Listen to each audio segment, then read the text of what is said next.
Hey. It's day 13. And why did I say day 13? Is because we're trying to monetize this channel to 1,000 subscribers and hit 4,000 watch hours. So if you can watch this whole video, that'd be great. I'll do my best to make it as entertaining as possible. And today's story is, how did I really become a guy that just solves problems? Because honestly, that wasn't really my nature until I became legally blind.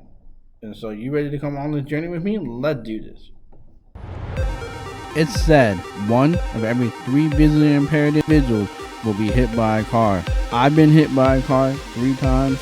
My name is Calvin Crosby, the inventor of the See-Me cane, the first fully lighted white cane for those visually impaired to help them from being hit by a car. Join me to help me live and 253 million visually impaired people beyond this challenge. So just by describing and hitting the like button and commenting today's topic question, that you're making a difference. You're saying, I want to help See-Me cane get into visually impaired individuals' hands.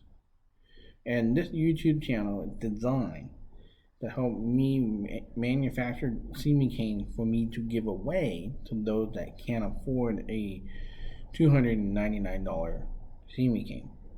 So you can help me by hitting that subscribe button, that like button, and answer today's topic of the day, a question in the comments. And today's question for today is, what is your favorite sport?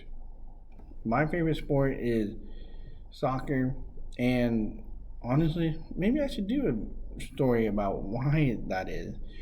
That's a lot longer story that we don't have for today, but I tell you, it's one of my favorite sports that I love playing it when I could see, and it was one of those sports that I just love the way the game works. So, what's your favorite sport? Put it in the comment, and let's go on today's journey. Alright, so today's journey is, how did I become a man that solves problems? So let's just start. When I became legally blind, aka DeafBlind, I was just trying to work through my legal blindness and deal with that and work through that process. But it wasn't until I was asked to go to DC, Washington DC, to do some legislation work on Helen Keller National Center's funding, and as well work on the Telecommunication Initiative Act, which is now a law. It was a bill at the time, and go talk to President Obama and say, hey, we're going to have this conversation, and I'm going to show you why it's so important that we pass this into law to help deaf-blind individuals get telecommunication equipment. Did you notice that assistive technology equipment for visually impaired and those that are deaf, especially those that are deaf-blind, are in the thousands of dollars? A braille display is $4,000. I mean, that's like the low end. There are a couple that are lower than that, but on average, a good, decent one is about $4,000. If you get a computer that has JAWS or Zoom Text or one of those other software, you're going to be spending about $3,000 to make all that work well and work efficiently and run all your software. And so this is why the Telecommunication Initiative Act was so important to pass. And so that was the first time I ever experienced advocacy and learning how to advocate for people with disabilities, and especially those deaf-blind, especially, as well visually impaired as well. But this started the journey with me really working through my thinking through the idea, how do I keep solving more problems? So the next thing that I started doing was working on my college campus at San Diego State University. And one of the things is, somebody decided that they would put paint on the sidewalk of the main drag of the campus and called this a bike lane. Well, there's no cars, so there's no way to like kind of use sound, and you can't really hear the sound from a bike unless they, well, if you're like a kid, you got a little card in the bike and go, but most college students weren't doing that. And so, how were you supposed to know that the bike lane was there or not if you're blind? And so I decided, I'm going to put this in my hands. I'm going to figure out a solution, create a solution, and present it to the campus. And that's what I did. I figured out a way to create liquid truncated domes, which, if you're familiar with a swell and it has the yellow bump dots on those swells on the sidewalk, well, you can do that with liquid, and then it makes those bumps. And you can make customization sizes and lengths and whatever. And so I proposed it to them, and I said, could you put the truncated domes along the bike lane so that we would know when the bike lane starts and when the bike lane doesn't, and so we're not in the bike lane. And so I proposed it, and next thing you know, they put over 100 grand into it and put in the truncated domes to help me and all those visually impaired that attend San Diego State campus know where the bike lanes were. And this is what started a fire on me, underneath me, because I realized if I put the work in and I started creating solutions to problems, I can make change. And when I got my first job out of college, I was a job developer for those visually impaired, and I was really good at it. The problem was I was too good at it, and I didn't really carve out the job for my client. I carved the job for myself. And I realized that my technical abilities were a little bit more extreme and more advanced than most visually impaired individuals. And I was applying my skill level in different workspaces. And I remember the first 6 months I started this job, I got over 12 individual jobs that were paying about $35 an hour. And I was so proud of it. But I got a phone call on month 3 saying, hey, this isn't working out. We're going to have to let go of the people that we've hired because they just don't have the skill level like you do to keep their job. This was devastating for me because I worked hard on getting this built. And I realized I got to solve this problem too. I got to get these people to my level, or at least somewhat that's competitive, and teach them the assistive technology skill that they would need to be successful. And so I tried to do that working for the state, but if you work for the state and they're unionized and you go outside of your job description, you're gonna get slapped. And that's sure what happened to me. And I got slapped multiple times for going outside of my job description to help my fellow clients be competitive in the workplace.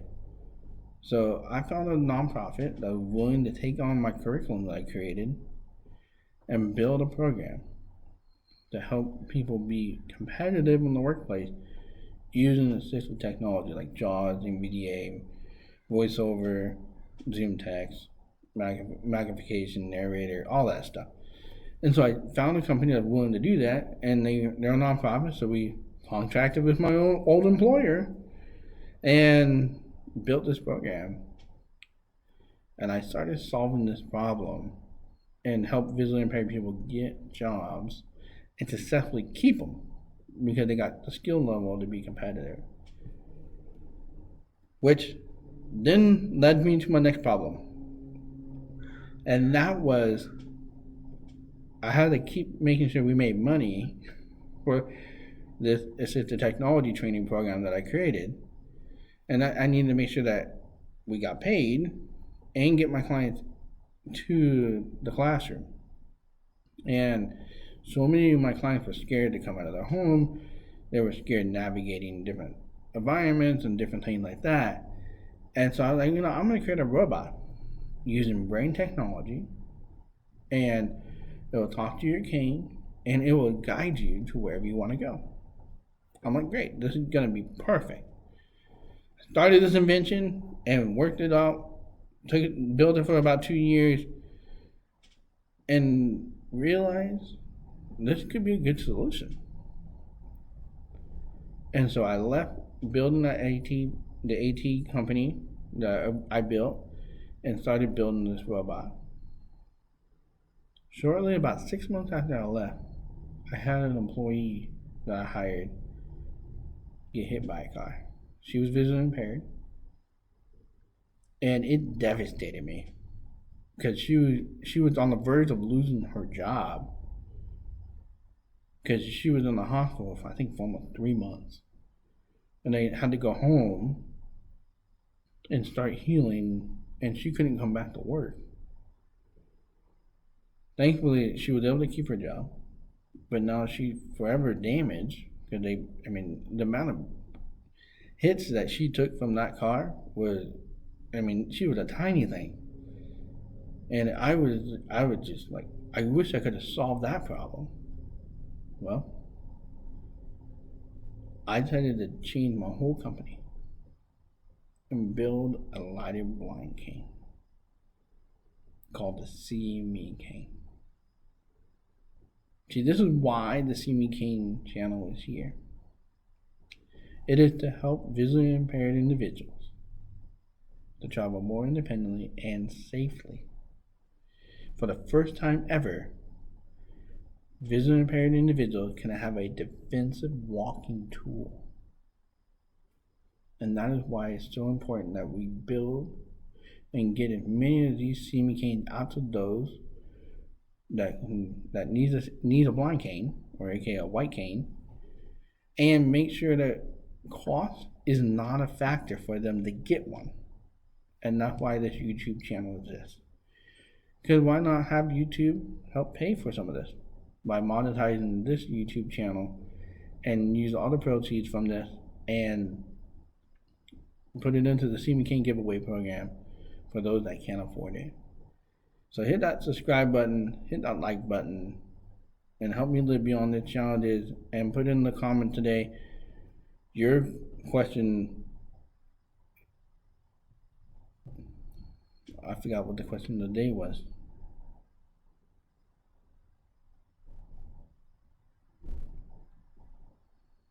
Oh, what is your favorite restaurant?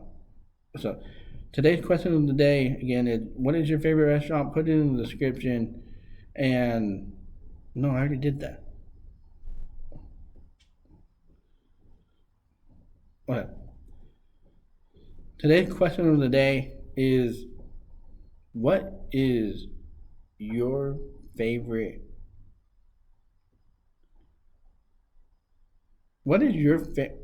Today's question of the day is, what is your favorite homemade meal?